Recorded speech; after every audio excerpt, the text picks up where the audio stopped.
Nossos olhos ganharão nova luz com a tua presença, Jesus. Oi pessoal, tudo bem? Bem-vindos e bem-vindas a mais um programa na Trilha das Escrituras. Shalom, e hoje em particular, shalom é perdoar de coração ao irmão que erra. Muito bem, e nós vamos poder estar esmiuçando um pouco sobre a disciplina. O que é a disciplina? Essa prática que a gente encontra muito lá no Antigo Testamento, né, Ângelo? Quando o filho errar, tem que disciplinar. Este é típico do Antigo Testamento, dos sapienciais. Dos sapienciais. E hoje nós vamos então ver como Jesus trata e ensina essa questão do disciplinar. É a conclusão do capítulo 18, como quando o irmão erra, e aí, se quisermos imitar Deus, o que é que nós temos que fazer quando o irmão erra e pesado? Vamos escutar. Vamos lá. Então, Mateus 18, de 21 a 35. Perfeitamente. Muito bem. Vamos então, você que tem sua Bíblia na sua casa, deve fazer o acompanhamento. Este texto, esta perícope, continua diretamente a perícope do Evangelho do domingo 23. E vale para o domingo 24. Muito bem. Perdoar sem limites. Pedro aproximou-se de Jesus e perguntou: Senhor, quantas vezes devo perdoar se meu irmão pecar contra mim? Até 7 vezes? Olha que Pedro é generoso, porque pela lei judaica tinha que perdoar até 3 vezes. 3 vezes. E Pedro acrescenta mais 4, 7 vezes o número perfeito. Muito bem. E Jesus, o que é? Fica satisfeito, Jesus? Aí Jesus responde: não lhe digo que até 7 vezes, mas até 70 vezes 7. Porque o reino dos céus é como um rei que resolveu acertar as contas com seus empregados. Vamos escutar então a parábola do rei que acerta as contas com os empregados. Então tinha um empregado que estava devendo. A ver o que faz este dono. Muito bem. Quando começou o acerto, levaram a ele um que devia 10.000 talentos. 10.000 talentos? Quanto vale um 10.000 talentos hoje em dia? São 164 toneladas de ouro. Eu não sei quanto vale o ouro, mas sei que 164 toneladas é muita coisa. Muita coisa mesmo. Como o empregado não tinha com que pagar, o patrão mandou que fosse vendido como escravo. Claro. Junto com a mulher e os filhos. Era costume da época. E tudo que possuía para que pagasse a dívida. Praticamente escravizado. Isso mesmo. O empregado, porém, caiu aos pés do patrão e, ajoelhado, suplicava: dá-me um prazo e eu lhe pagarei tudo. Olha, até pediu um prazo. E como reage o patrão? Diante disso, o patrão teve compaixão, soltou o empregado e lhe perdoou a dívida. Toda! Toda a dívida. 164 toneladas de ouro. Ô patrão bom! Ele ficou comovido. Esse choro foi pesado. Olha que este patrão bom é Deus, é? Ao sair daí, esse empregado encontrou um de seus companheiros que lhe devia 100 moedas de prata. 100 moedas de prata corresponde a 30 gramas de ouro. 30 gramas de ouro. E a ver, o que ele fez? Ele o agarrou e começou a sufocá-lo, dizendo: pague logo o que me deve. Olha que raiva que estava o cara. O companheiro, caindo a seus pés, suplicava: dê-me um prazo e eu pagarei a você. E ele perdoou? Mas o empregado não quis saber disso. Por quê? Saiu e mandou jogá-lo na prisão, até que pagasse o que devia. Até o último centavo dos 30 gramas de ouro. Vendo o que havia acontecido, os outros empregados então teve fofoca, Os outros empregados estavam de olho. Eles ficaram muito tristes. Procuraram o patrão e lhe contaram tudo. O patrão mandou... Mas não era fofoca, não. Não. Porque contaram o que tinha acontecido, a injustiça, a raiva, a violência do colega. Isso mesmo. O patrão mandou chamar o empregado e lhe disse: empregado miserável, eu lhe perdoei toda a dívida porque você me suplicou. E você não devia também ter compaixão do seu companheiro, como eu tive de você? O patrão indignou-se e mandou... E aí, agora sim. Como o colega mau, servo mau, violento, se indignou, pegou raiva, o patrão agora não tem raiva, mas se indignado por tanta injustiça. E o que ele fez? Mandou entregar esse empregado aos torturadores até que pagasse toda a sua dívida. Que não dava conta, nem a vida toda. É assim que fará com vocês o meu Pai que está no céu, se cada um não perdoar de coração o seu irmão. Bom, aqui Jesus exagerou, porque o Pai do céu, pelo visto, ele perdoa 164 toneladas de ouro. Aí, mas olha que interessante, é didático para entender quanto é grave esta incapacidade de perdoar. Faz parte e termina o capítulo 18 de Mateus, sobre a vida da comunidade. Perdoar. Até a maior riqueza, a maior ofensa. E aí, tu? Olha, Qual é o teu comandamento? Tua consideração? Ângelo, Como amar, como perdoar ou como disciplinar? Jesus ele sempre pega a gente, hein? Pega a gente No contrapé. no contrapé. Perdoar uma dívida hoje é muito difícil. Muito difícil. Com juros e correção monetária. Os bancos até perdoam os juros, mas eles não perdoam a dívida. Dão 98%, 99% de desconto em alguns casos, mas eles querem receber o que é seu. Amortizam, tiram os juros, mas paga o que me deve. E não existe aquilo de dizer, o nome só fica 5 anos no Serasa, só 5 anos no SPC, pode sumir de lá, mas fica com aquela marca lá, né, oculta e só visível para as instituições Então, financeiras. perdoar hoje em dia, ainda mais dinheiro, não é uma prática do mundo liberal. Então, veja só, Ângelo, aquele homem, ele, né, nós estamos falando, mas nós temos que trazer para a nossa vida comunitária, né? Quem é esse homem hoje na vida comunitária? Sendo que o patrão é Deus, como você já nos falou.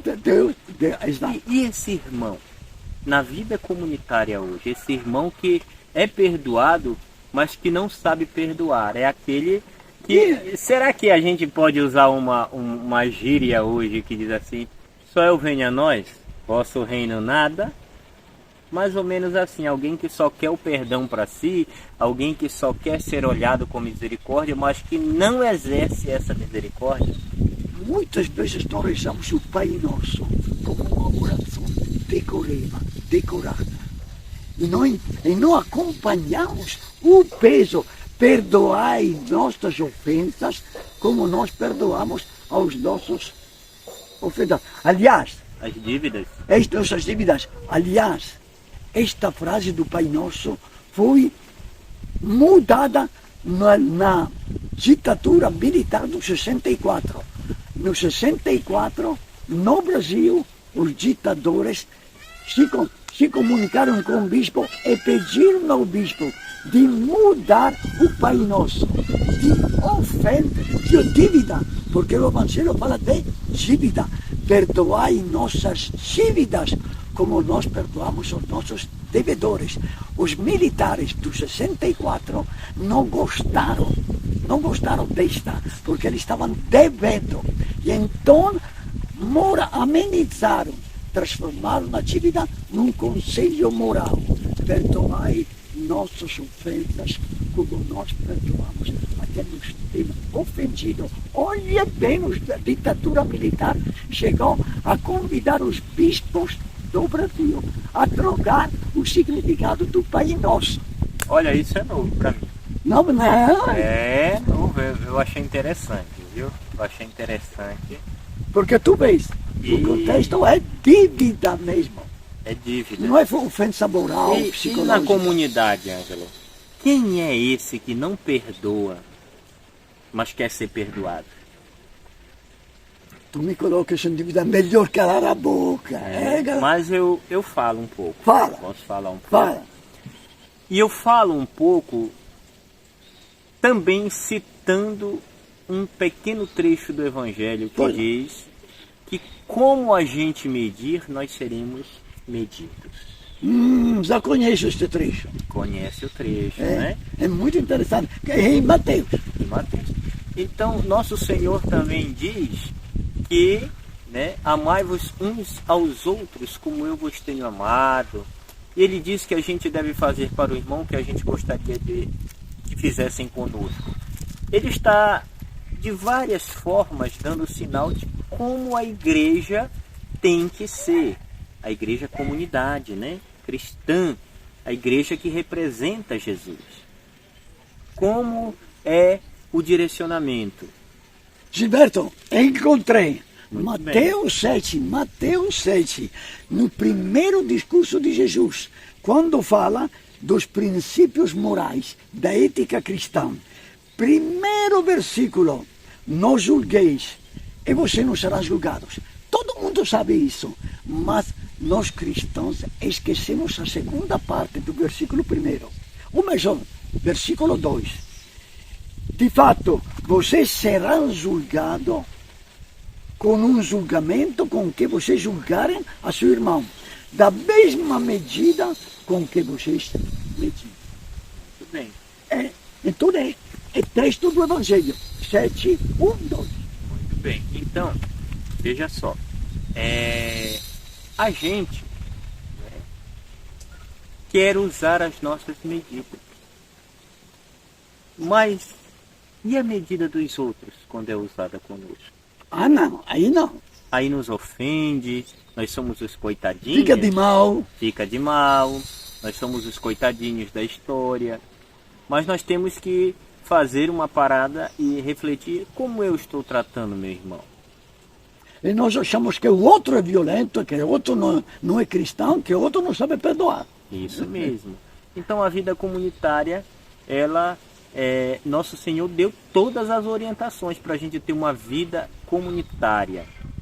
No Evangelho passado, nós vimos, né, através da leitura de 15 a 20, né, Ângelo? Exato.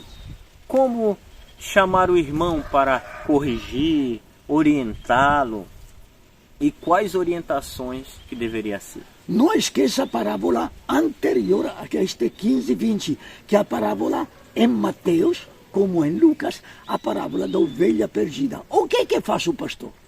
Com a ovelha perdida? Esculhamba, manda no xadrez, manda cortar a orelha. Disciplina, né? Disciplina. Nós já vamos falar sobre a disciplina.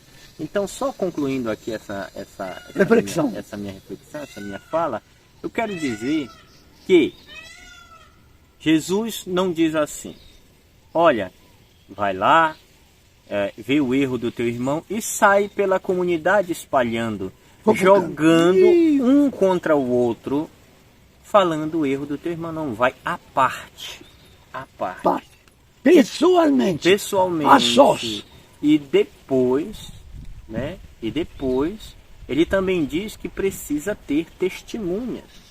Né? Leva 2 ou 3. 2 ou 3. São testemunhas daquilo. Não para julgar, mas para acompanhar, para que a verdade não seja desviada, para que seja dita a verdade. Aconselhar o irmão. Aconselhar o irmão. Então, o que hoje estraga muito a vida comunitária são as fofocas e os ciúmes. Eu não me porto como um Cristo.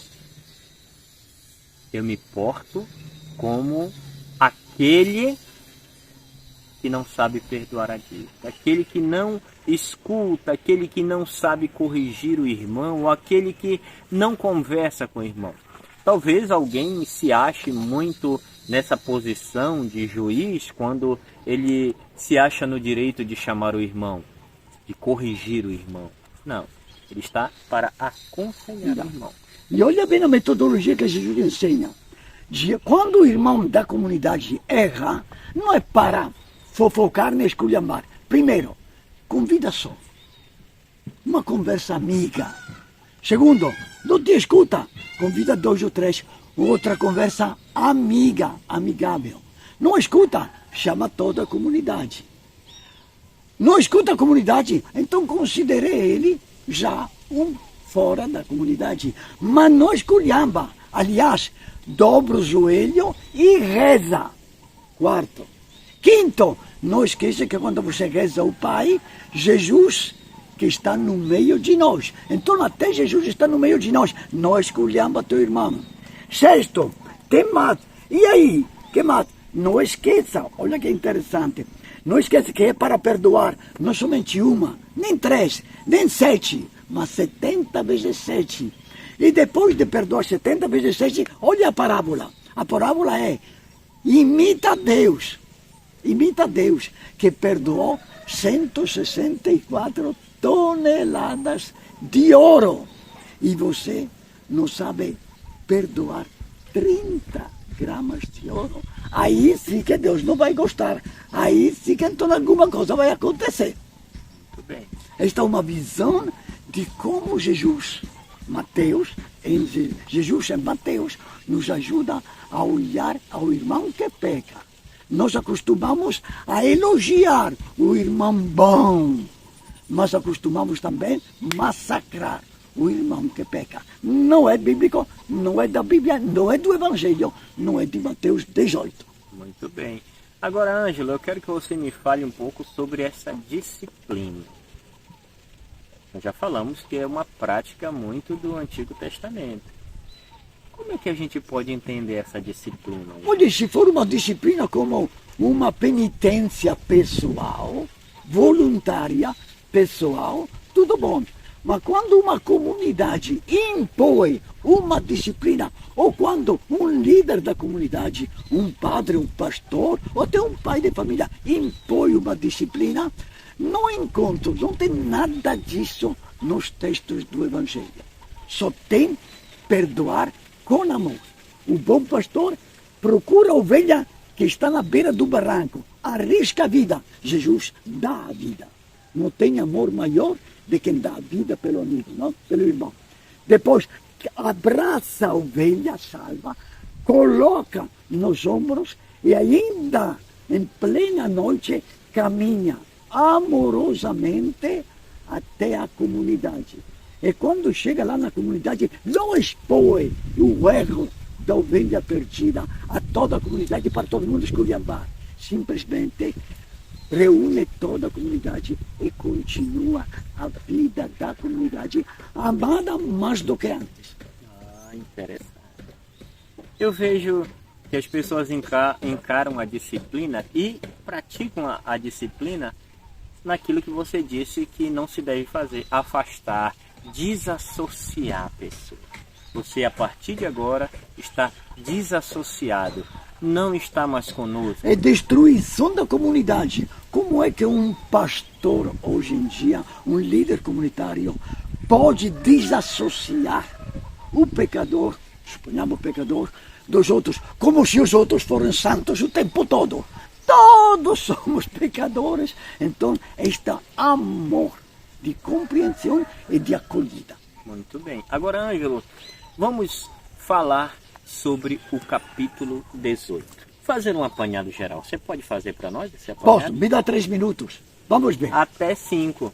Capítulo 18, como já em parte falamos num bônus anterior, é o 4º discurso. Anteriormente eu fiz uma síntese, um apanhado dos primeiros 3 discursos. Agora vou fazer uma apanhada só do 4º discurso. O 4º discurso é o 18, só o capítulo 18, que fala da comunidade. Primeiro, quem é a comunidade? É quem é uma criança. Uma criança não porque é moleque, porque a criança ama e sabe amar. E se sente família. A criança, ela procura a família. Inclusive quando apanha como é que chama lá? Uma palmada. Uma palmada do pai ou da mãe. A criança sempre ama a família, mesmo nos erros dela. Segundo, não escandalizem as crianças. Ai do adulto que escandaliza a criança. Terceiro, aqui, outro. Se quem escandaliza a criança, é melhor que se coloque no pescoço uma pedra e se jogue no rio. Jesus é pesado nesse sentido. Olhem o peso disso. Depois, quarto, a comunidade tem que ser como uma que tem que tratar ao irmão, como você já falou, o bom pastor trata a ovelha perdida com todo carinho. Porque não é nada perdida, é uma ovelha que precisa de reconhecer, de conhecer o amor da comunidade. Depois, que mais? Aí vem as diferentes modalidades. Aquela que falamos, está errado. Conversa individual, conversa entre 2 ou 3, conversa com a comunidade. Se não aceita a comunidade, considera afastado, mas dobra os joelhos e reza para o Pai. Nesta tua reza, Jesus está no meio de nós. E depois deste Jesus está no meio de nós, tem mais um ponto, que continua Jesus. Perdoe 70 vezes 7. O Pedro generoso, que queria cumprir não somente o que era exigido pelo Antigo Testamento. O Antigo Testamento exigia o perdão 3 vezes perdoar. Pedro acrescenta mais 4. Jesus, tenho que perdoar até 7 vezes, o número perfeito. E Jesus, olhando para ele com certa ironia, não? Aquela ironia não é cínico, Jesus, mas é de ironia humorada. Pedro, 70 vezes 7. E depois disso, Mateus coloca Jesus em a parábola do rei, que perdoa 164 toneladas de ouro. Os famosos 10.000 talentos. Que mais quer? Este é o capítulo 18 de Mateus. Ele foi perdoado duplamente, esse camarada aí, né? Primeiro, ele é perdoado de ser escravo, ser vendido junto com a família. Depois, ele ganha o perdão da dívida toda. Da dívida, exato. 2 vezes perdoado. Impagável, uma dívida impagável. Impagável. Né? Mesmo eu encaro ele ser vendido como escravo mais como um castigo do que um pagamento da dívida, né? É um castigo, né? Eu acho que eu não estou falando nada de errado, né? Porque nem ele, nem a mulher, nem a filha, enfim, eu acho que não iria dar tudo isso, né? Embora no Antigo Testamento, sempre o Antigo Testamento, este de vender, de ser escravizado, junto com ele, o homem, ser escravizado a mulher, junto com a mulher, ser escravizado os filhos, era prática normal, aceita na antiga lei de Moisés. Só que nós não temos a lei de Moisés, temos uma lei maior, a lei do amor. Muito bem. Então esse foi o nosso comentário, a nossa reflexão. Tem mais algo a acrescentar, amigo Ângelo? Shalom, perdão, saibamos amar 70 vezes 7 do que gostaríamos. Muito bem. E que o perdão venha do nosso coração. Fique com Deus. De todo o coração. Fique com Deus.